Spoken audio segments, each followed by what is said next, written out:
So today we're going to be talking about self-assertiveness, how to advocate yourself from the classroom to personal life. Um, I'm hoping that this can be as interactive as possible. So if folks have comments or questions, feel free to jump in or to use the chat if that's more comfortable. So if you don't go after what you want, you'll never have it. If you don't ask for the answer, if you don't ask, the answer is always no. And if you don't step forward, you're always in the same place. I kind of like this quote. It's by a woman named Nora Roberts, who is actually a romance novelist. Who knew? So I first want to preface this slide by saying that speaking up for yourself doesn't always mean that you're seeking conflict or that you're being confrontational. But you might notice that you're experiencing a pattern. So this could be like shying away from expressing your opinion, feeling fearful about letting others know when you've been hurt, avoiding situations in which you engage with people with different values. And this could be a sign of conflict avoidance. And many of us shy away from conflict. Maybe we're afraid of ruffling feathers. We don't want to face rejection. We don't want to get marked as the troublemaker. And some of us have people pleasing tendencies, which could include fears about disappointing others and what sort of repercussions that has on us. And there's also some very real risks to conflict, right? So it can put our jobs on the line. It can put our academic standing or our relationships at risk.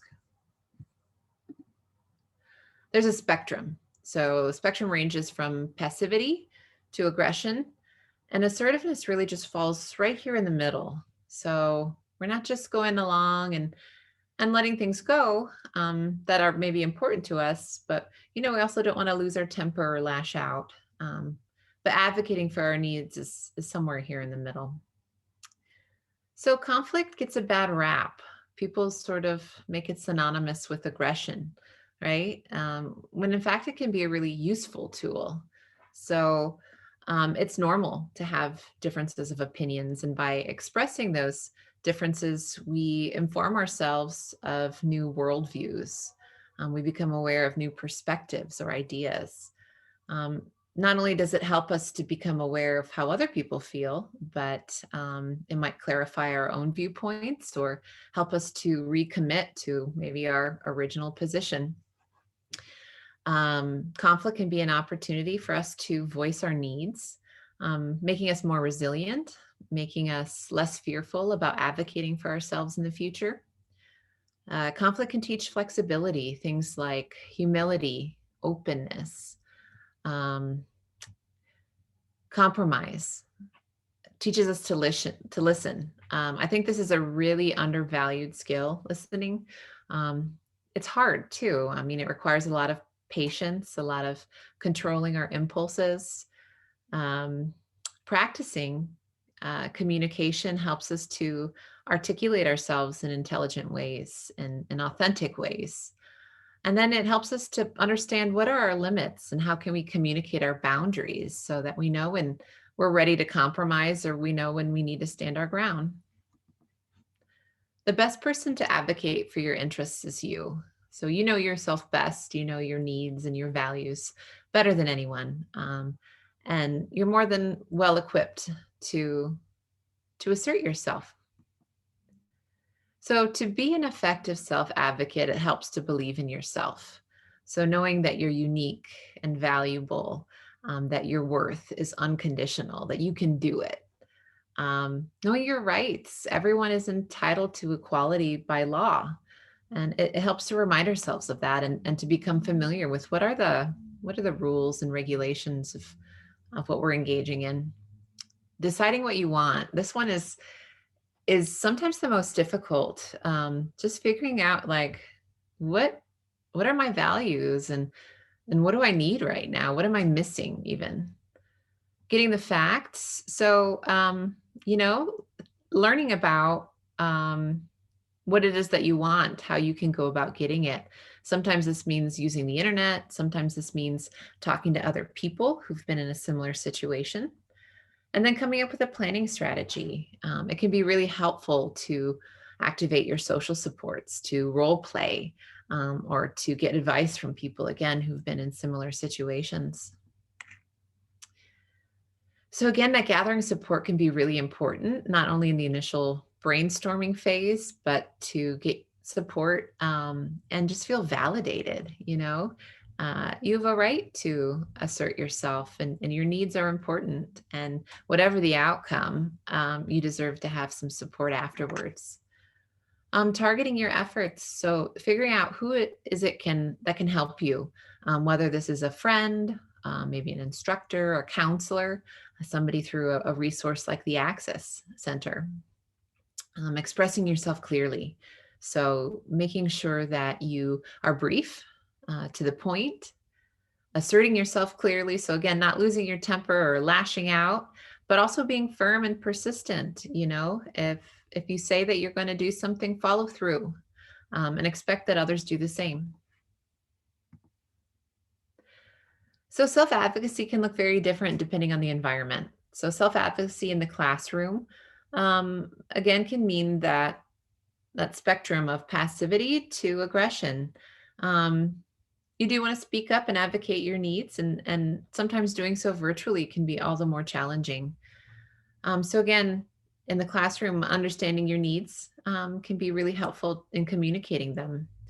Sometimes making yourself familiar with the syllabus and what the expectations of your instructors are can be really helpful. Introducing yourself in office hours, or really anytime you can get that face time, can be really important in establishing a connection with instructors, with TAs, with other people in the classroom who could serve as resources. Express any potential concerns early on. You know, there could be several, right? Everyone's situation is different, particularly now that we're working remotely. We have complications like technical issues. Maybe we're working from another state, or even working as an international student on a different time zone. What are your virtual limitations? What is the space that you have to work with? Are you sharing bandwidth with friends, roommates, siblings? Self-advocacy and relationships. So again, knowing what your values are, and what you expect in a relationship, and knowing why boundaries are good. So boundaries are good not only for you, but they're good for your partner, so that they know, you know, what topics are okay to talk about, or maybe not, how they can best support you.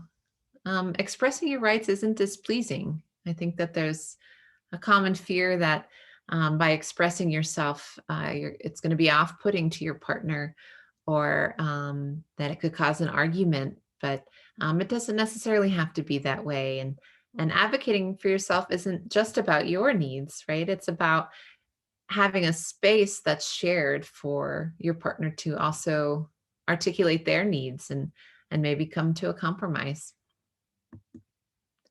So boundaries can take many different forms, whether material, um, physical. So you have things or belongings you don't want to share with roommates.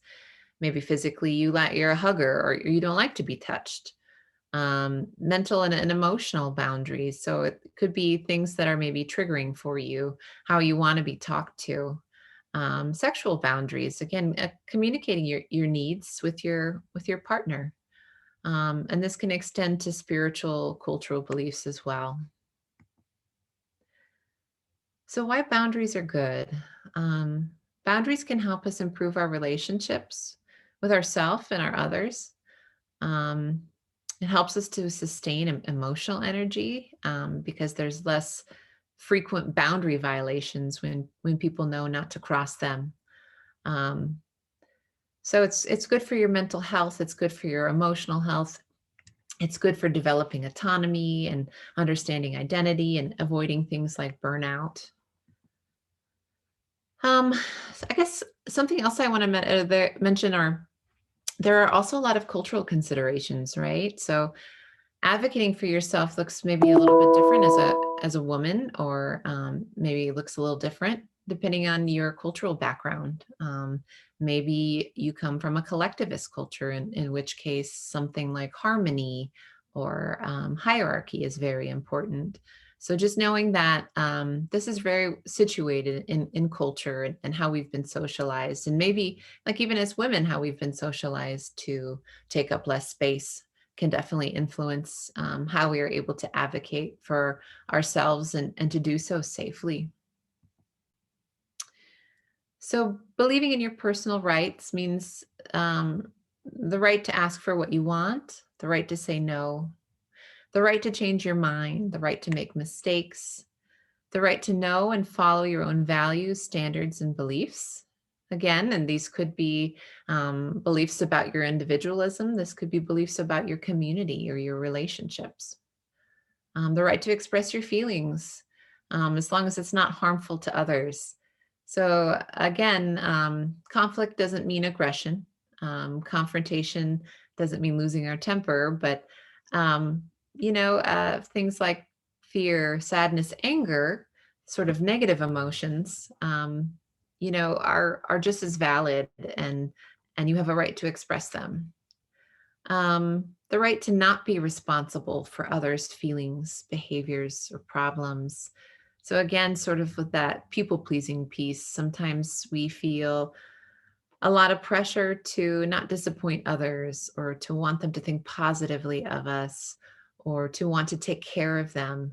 So, just giving yourself that space, maybe setting that boundary to let go and know that you're not responsible and in some ways can't control other people's feelings. Also, the right to expect honesty, the right to your own needs and personal space and time. This is something that can be really hard to negotiate now with COVID, but all the more important to have conversations about how we share space, particularly when we're cohabitating with partners or roommates or family members.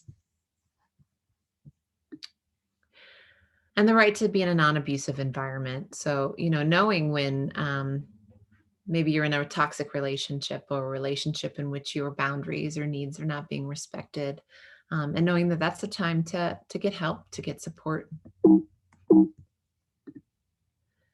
So you have a lot of resources at WSU, not limited to things like the Academic Success Center, the Career Center. This is a great place to go if you need help with writing. This is a great place to go if you need help with finding work.